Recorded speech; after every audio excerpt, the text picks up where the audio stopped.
So some desserts are more than just treats. They're a story, a tradition, and a cherished part of the festive season.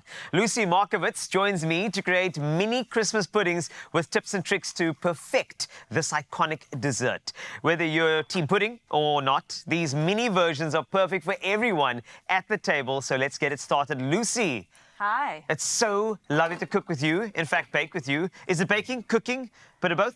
I think it's a bit of both. We're on the stovetop, so that would be cooking. Okay, lovely stuff, though. And what are you putting into the pot at the moment? So I've got some dried fruit, there's some dates, some cranberries, and then I'm popping some orange juice, some brandy essence, and a little bit of water. But of course, as we incorporate, I saw that you were greasing those amazing receptacles for our pudding today. And the thing is, you use Stork Baking Margarine. Correct. As well, because this seems to be versatile, because I know that Stork Baking Margarine is the secret to both simple and complex bakes, offering a high-fat content. We're talking 80% plant oils that guarantees moist and tender results. And of course, you grease those with it, which is great. Yes. What's in there? So in here, some Stork, which I'm busy creaming. As you can see, it's beautiful and soft, which makes it super easy to add our ingredients to.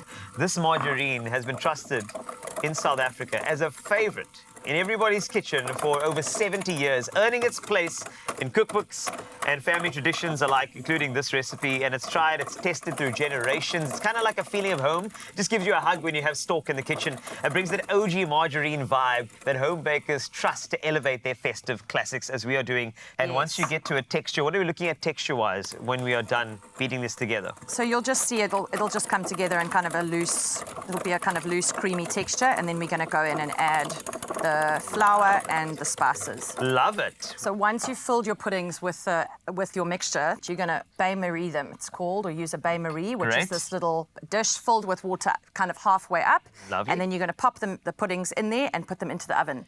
And lovely stuff. That bain-marie helps to stop them drying out and make sure that they're nice and moist. Moisture. Yes, and just adds more moisture to the puddings. Fast forward me here to this section over here so we can get this completed and looking beautiful. So you're going to cut your piping bag, and then what do we do next? We're going to just pipe some of this icing over the top. As you can see, it's love it. Running. There we go. And then... Wow. Lucy, this is incredible. This is obviously using Stork. I love a bit of decoration here. Stunning. This is going to be good. A bit of gold leaf. The more the merrier for that. Yeah. The final flourish of gold leaf, which I love. Stunning.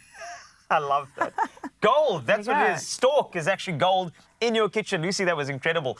Nothing says festive cheer like a dessert that brings people together. And these mini Christmas puddings do just that. Rich, spiced, and irresistibly moist. They're sure to be the star of your table this holiday season. Give it a shot.